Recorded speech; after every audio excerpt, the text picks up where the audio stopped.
ഇന്നത്തെ നമ്മുടെ വീഡിയോ കടച്ചക്ക വറുക്കലാണ്. അതിന് വേണ്ടി നമ്മൾ ആദ്യം കടച്ചക്ക തൊലി കളഞ്ഞെടുക്കലാണ്. ഇനി നമ്മൾ കടച്ചക്ക വറക്കാനായിട്ട് തൊലി കളയാൻ പോകുന്നതാണ്. നമ്മൾ തൊലി കളഞ്ഞ് വെച്ചാൽ കടച്ചക്ക കളഞ്ഞ കടച്ചക്ക മഞ്ഞപ്പൊടി വെള്ളത്തിലോട്ട് ഇടണം. അതിന് വേണ്ടി നമ്മൾ മഞ്ഞപ്പൊടി കലക്കി ഒരു പാത്രത്തിലോട്ട് വെള്ളം എടുക്കണം. ഇതുപോലെ അരിഞ്ഞ് മഞ്ഞപ്പൊടി വെള്ളത്തിലോട്ട് ഇടണം. ഇപ്പൊ നമ്മൾ കടച്ചക്ക എല്ലാം അരിഞ്ഞ് മഞ്ഞപ്പൊടി വെള്ളത്തിൽ ഇട്ട് കഴിഞ്ഞിട്ടുണ്ട്. ഇനി നമ്മൾ ഈ കടച്ചക്ക കുഞ്ഞു കുഞ്ഞു പീസസ് ആക്കി അരിഞ്ഞു വെക്കാം. ചെറിയ പീസാക്കി അരിയുന്നതിന് വേണ്ടി ഈ കടച്ചക്ക ഈ കൊട്ടയിലോട്ട് ഇട്ട് കൊടുക്കണം.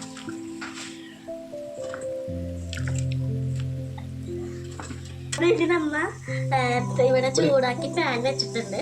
അതിലോട്ട് നമ്മൾ എണ്ണ ഒഴിച്ചു കൊടുക്കും.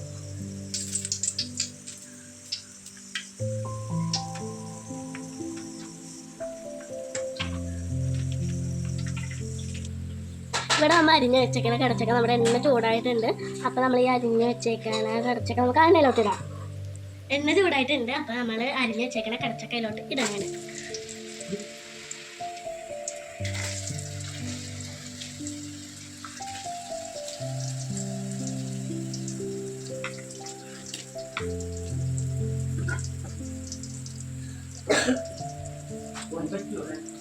ഇനി നമ്മളൊന്ന് ഇളക്കി കൊടുക്കണം ഇടക്കിടക്ക്. നമുക്ക് എല്ലാ സൈഡൊന്ന് മറിഞ്ഞിട്ടാൻ വേണ്ടി ഇടക്കിടക്കൊന്ന് ഇളക്കി കൊടുക്കണം. അത് അവിടെ കിടന്ന് മൊരിയട്ടെ. അപ്പം നമുക്കൊരു 10 ഉപ്പ് കലക്കി എടുക്കാം. ഞാൻ ഇപ്പോൾ ഇവിടെ ഉപ്പ് കലക്കി എടുത്തിട്ടുണ്ട് കേട്ടോ.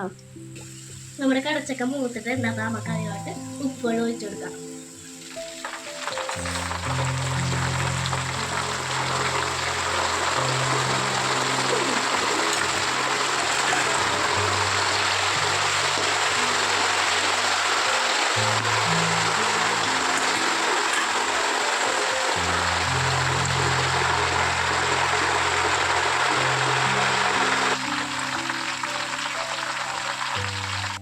നമ്മുടെ കടച്ചക്ക മൂത്തിട്ടുണ്ട്. അപ്പം നമുക്കിത് കോരിടാൻ വേണ്ടി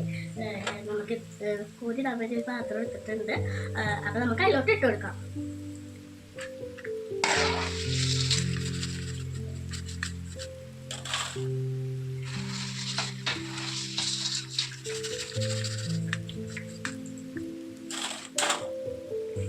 വറുത്ത കടച്ചക്കയൊക്കെ നമ്മളിവിടെ കോരി വെച്ചിട്ടുണ്ട്. അപ്പം നമുക്കത് ടേസ്റ്റ് ചെയ്ത് നോക്കാം. കടച്ചക്ക ഒരു പ്ലേറ്റിലോട്ട് എടുത്തിട്ടുണ്ട്. അപ്പോൾ നമുക്കത് തിന്ന് നോക്കാം. അടിപൊളി.